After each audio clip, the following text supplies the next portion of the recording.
They're not specifically charged as such, but they're intertwined with his behavior, what they call his prior bad acts. And so what these jurors have to do is they have to go through all of these acts that the government has put evidence forward. The kidnapping, the distribution of controlled substances, threats to other witnesses, the firebombing that they spoke about, intimidation. And they have to decide whether or not for this first much larger conspiracy count for which he would face life in prison, did the government prove 2 or more of these acts? And so that's why it's going to take some time. And that is why it's more complicated than a simple single count indictment where the government is alleging that somebody either attacked or battered somebody or distributed controlled substances. So there is a lot that they have to consider.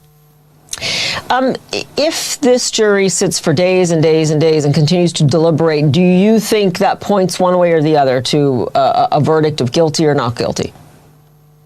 Well, absolutely, Paula. The longer they deliberate, the better it is for the defense. Look, no one expected a quick verdict. There was a lot for them to consider. You know, an unspoken rule of thumb is that for every trial day, that equates to about an hour's worth of deliberation. So not all 7 weeks of trial were actual testimony days, but I would expect they're going to be in there for at least 3 days or more to deliberate what's going on. And the longer they're in there, the longer they haven't reached a verdict, that means that some 1 or more jurors have a reasonable doubt. Now, it may not be enough for an outright acquittal, but it might be enough for a hung jury.